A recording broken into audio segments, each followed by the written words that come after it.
Habang papalapit ang FIBA World Cup 2027, ramdam na natin yung malaking tanong na matagal nang umiikot. Sino na ang magiging naturalized player ng Gilas kung sakali mang makapasok ang Gilas sa 2027? Gaano nga ba kahanda ang Gilas kung sakaling bigla ang mag-retire na si JB, lalo na ngayong nararamdaman na natin ang bahagyang decline sa health status niya? Kaya ngayon tara, pag-usapan natin ang future ng naturalized spot ng Gilas. Pero bago yan, like and subscribe lang mga idol para sa latest basketball news and highlights. Alam nating lahat, si JB ang puso't kaluluwa ng programa ng Gilas. Pero kahit gaano ka-legendary ang puso niya, hindi mo malalabanan ang edad. Kita na natin yung kaunting decline, yung pagod sa recovery, at syempre, yung health issues na naging usapan nitong mga nakaraang buwan. Ang tanong, may option ba tayo if sakaling tuluyan ang hindi makalaro si JB sa 2027? Ang sagot, meron tayong option. Nandyan si Angelo Kawame, Jordan Clarkson at ang target ng Gilas since last year na si Benny Boatwright. Unahin natin si Angelo Kawame.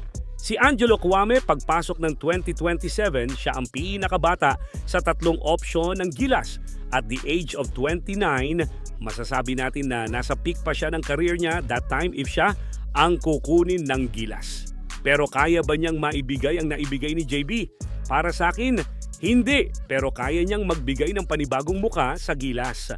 At pagdating sa role player from the naturalized spot, wala nang mas reliable pa kay Angelo. Rebounds, rim protection, hustle plays, yun talaga ang specialty niya. Siya yung tipong hindi mo mapapansin sa highlights. Pero pag tiningnan mo yung box score at intangibles, saka ka mapapailing na. Grabe, buti nandyan si Kawame, pero kailangan din nating i-acknowledge kung scoring ang hinahanap, hindi siya yung sagot ng Gilas. Ngayon, kung scoring at experience talaga ang kailangan ng Gilas, walang ibang option kundi si Jordan Clarkson. As in, wala naman talaga tayong ibang option dahil dalawa lang talaga silang available. Siya yung walking bucket na may NBA level shot creation, yung kayang umiscore kahit walang play, yung kayang bumuhat offensively pag hindi makascore ang Gilas. Para sa akin, siya ang pinaka-premium na naturalized option na pwede nating magamit, pero siya rin yung pinakamahirap kunin. Alam naman natin ang problema, NBA schedule, team commitments, contract situations, at syempre yung mga complicated na agreement na parang pwede ba o hindi ba? Alam mo yung ex na gusto mo makita pero laging may lakad? Ganun si Clarkson sa Gilas, hindi dahil ayaw niya, pero dahil ang daming factors na nagkakasalubong. Kaya kahit siya ang best option, kailangan munang masecure ang lahat ng clearance bago siya makapaglaro sa Gilas. Pero kung ako ang tatanungin, si Clarkson talaga ang pinaka-the best option for FIBA World Cup 2027. Sa last option natin, nandyan pa din ang pinaka-intriguing na option ng Gilas, si Benny Boatwright. Legit na stretch big na may scoring punch, may versatility, may size at may international feel sa laro. In short, pang FIBA talaga siya. Pero eto ang catch. 50-50 pa siya hanggang 2027.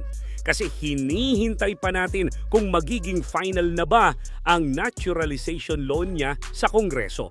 Hanggat hindi pa pumipirma ang Kongreso ng yes, lahat speculation muna kay Benny Boatwright. Pero kung sakaling ma-approve bago ang event, aba, ibang usapan na yon.